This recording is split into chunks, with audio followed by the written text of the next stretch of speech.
நான் முதலாக குருப்பட்டம் வாங்கி எனது பங்கிற்கு சென்ற பொழுது 1998ஆம் ஆண்டு.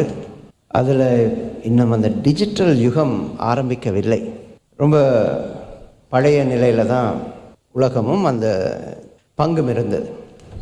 நான் போய் ஒரு 6 மாதங்களுள் அந்த கோயிலில் திருவிழா கொண்டாடினார்கள்.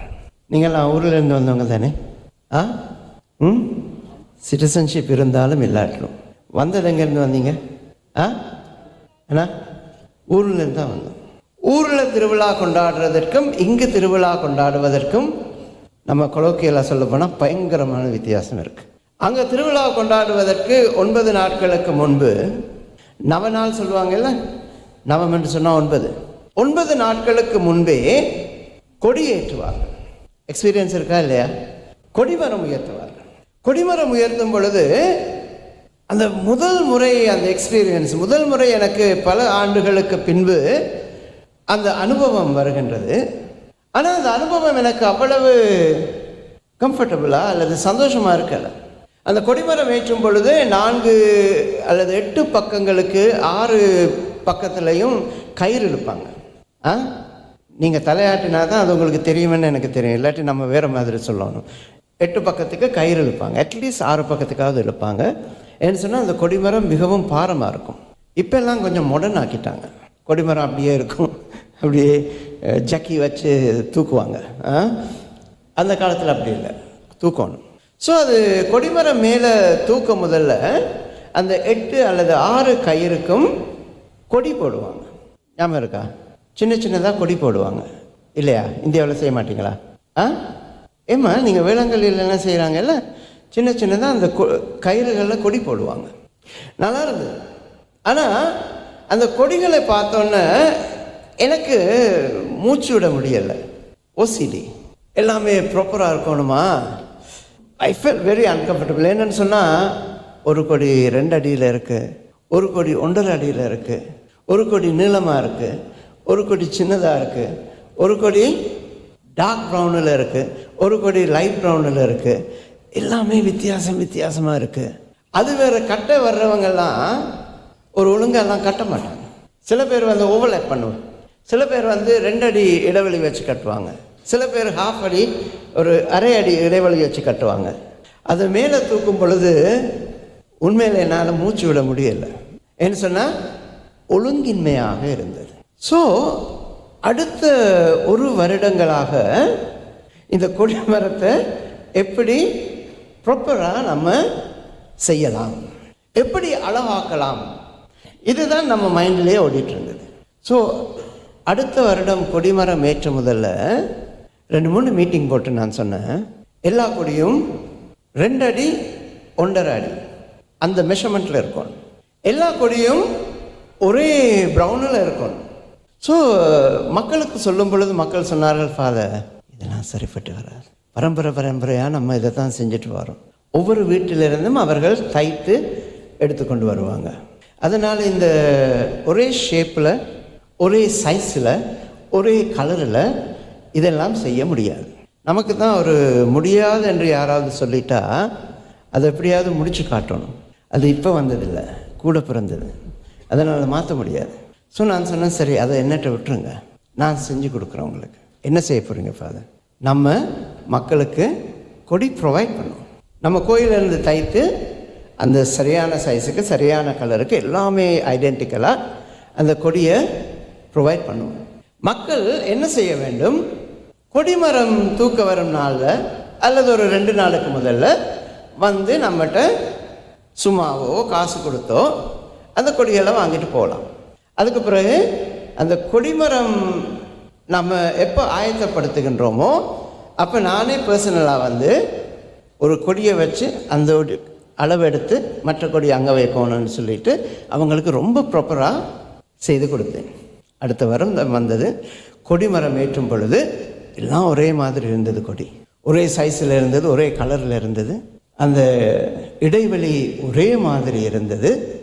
என்னால் மிகவும் இலகுவாக மூச்சு விட்டு அந்த கொடிமரம் ஏறுறதை பார்க்க முடிந்தது. 9 நாள் அந்த கொடிமரத்தை பார்க்கும் பொழுது என் மனசில் ஒரு இருமாப்பு, பெருமிதம், சந்தோஷம், ஆணவம் கூட சொல்லலாம். ஒவ்வொரு முறையும் பார்க்கும் பொழுது அந்த பாரிஷ் கவுன்சிலில் யாராவது போனால் நான் சொல்லுவேன், பாருங்கள் கொடிமரம் எவ்வளோ நல்லா இருக்கு. கடைசி நாளில் நமது திருவிழாவை பார்க்க நமது ஆயர் வந்திருந்தார். ஆயர் வந்து கொடிமரம் எல்லாம் பார்த்துட்டு, நல்லா இருக்கு, நல்ல ப்ராப்பராக இருக்குது, நீட்டாக இருக்குது, ஆனால் ஃபாதர் என்னால் மூச்சு விட முடியலைன்னு சொன்னார். இது என்னடா வம்பா போச்சு. ஏன் ஆண்டவரே நல்லா தானே இருக்குது. அங்கே ஆயருக்கெல்லாம் ஆண்டவரே சொல்லுவாங்க, ஏன் ஆண்டவரே நல்லா தானே இருக்குது, ப்ராப்பராக இருக்குது, எல்லாம் ஒரே மாதிரி இருக்குது, ஐடென்டிக்கலாக இருக்குது. அவர் சொன்னார், அதனால தான் என்னால் மூச்சு விட முடியலை. என்ன ஆண்டவரே, என்ன பிரச்சனை? கையில் பிடிச்சி, ஐ வாஸ் யங் ப்ரீஸ்ட், எனது கையில் பிடித்து என்னை ஆல்டருக்கு கூட்டிகிட்டு போனார். மக்கள் இன்னும் கோயிலில் இருக்கின்றார்கள். ஆல்டருக்கு கூட்டிகிட்டு போயிட்டு, லுக் அட் யுவர் பீப்புள், உங்களது மக்களை பாருங்கள் எப்படி இருக்கிறார்கள். நல்ல அழகாக உடையெல்லாம் எடுத்துட்டு ஆண்டவரை உடையெல்லாம் எடுத்துகிட்டு இருக்கிறாங்க. எப்படியான உடை?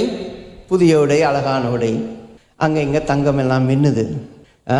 உங்கள் அளவுக்கெல்லாம் வராது, ஆனாலும் மின்னுது. ஒரு விடயத்தை கவனித்தீர்களா? என்ன ஆண்டவரே, எல்லாரும் ஒரே கலர் போட்டிருக்கிறாங்களா? இல்லை. எல்லாரும் ஒரே அளவில் போட்டு இருக்கிறார்களா? இல்லை. எல்லாரும் ஒரே விதமாக இருக்கின்றார்களா? இல்லை. திருச்சபை என்பது பல்வேறு முகங்கள், பல்வேறு எண்ணங்கள், பல்வேறு நடைமுறைகளை கொண்ட ஒரு மக்களின் ஒரு குழு, ஒரு கூட்டம். நாம் அதை ஒரே மாதிரி ஐடென்டிக்கலாக மாற்ற விரும்பினால் அவர்களது தனித்தன்மை இல்லாமல் போய்விடும். அந்த தனித்தன்மை இல்லாமல் போனால் திருச்சபையின் வளர்ச்சி மிகவும் பாதிக்கப்படும். நீங்கள் செய்தது நல்லா இருக்கு. உண்மையில் அந்த கொடியை தைப்பதற்கு ஆன விலை, செலவு நிறைய குறைஞ்சது. ஒவ்வொருத்தரும் தனித்தனியாக போயிட்டு துணி வாங்கி தைக்கும் பொழுது விலை கொஞ்சம் கூட இருக்கும். எக்கனாமிக்கெல்லாம் நான் செய்தது விலை குறைவாக இருந்தது. ஒரே மாதிரி இருக்கெல்லாம் ஓகே. ஆனால் இந்த கொடியை தைப்பதற்கு மக்கள் ஏதாவது பாடுபட்டார்களா? இல்லை.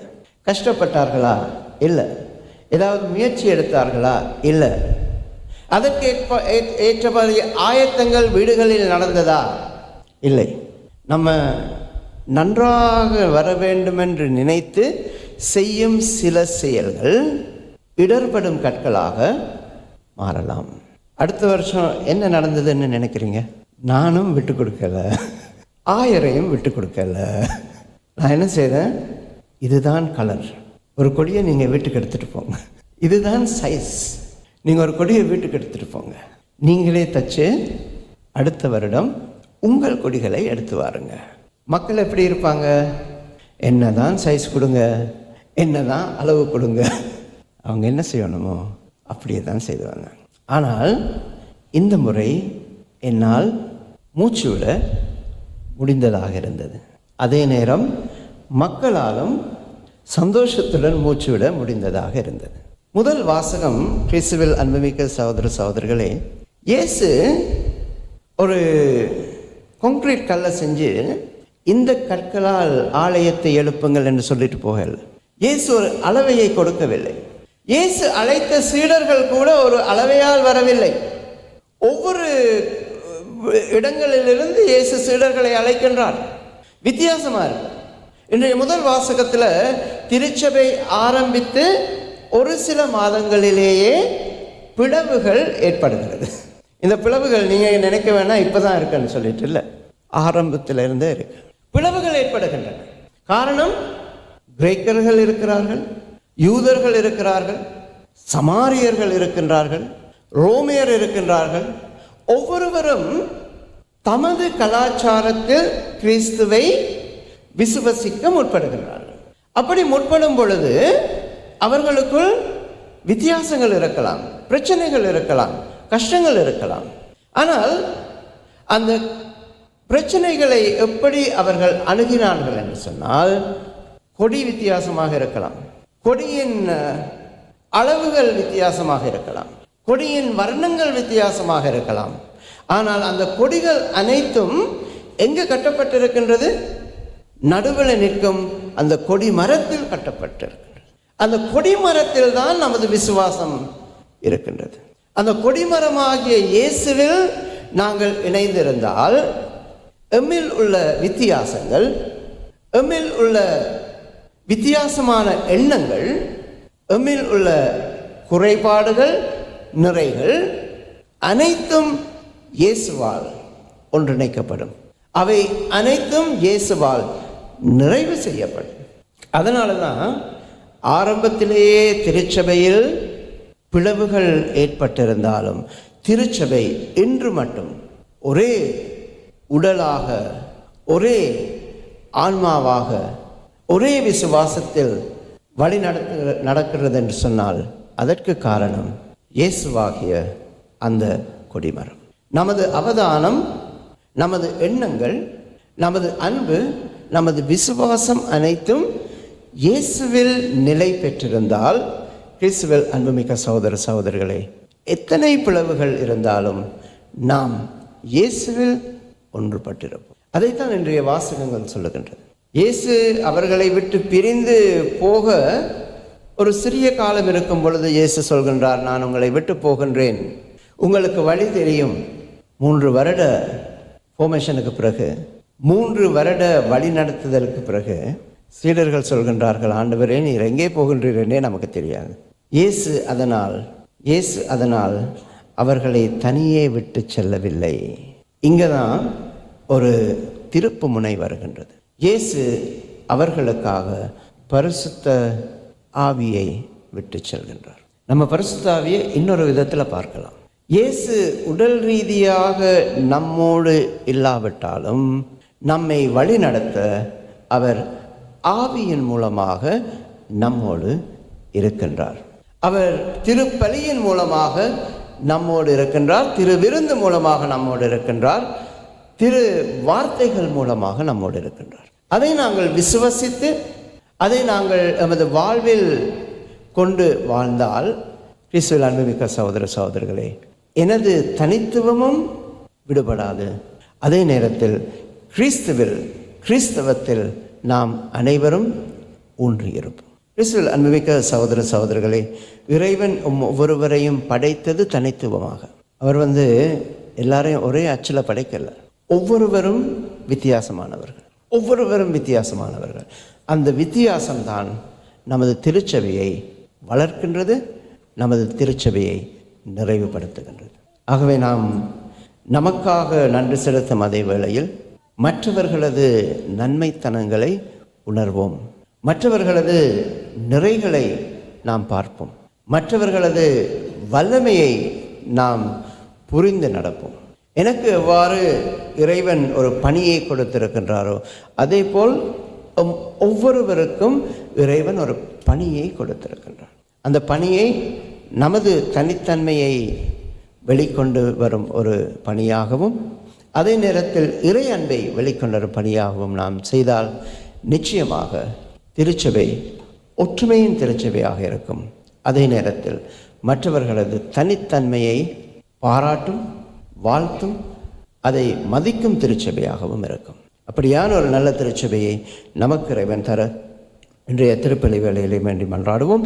தந்தை, மகன், தூய ஆவியாரின் பெயராலே.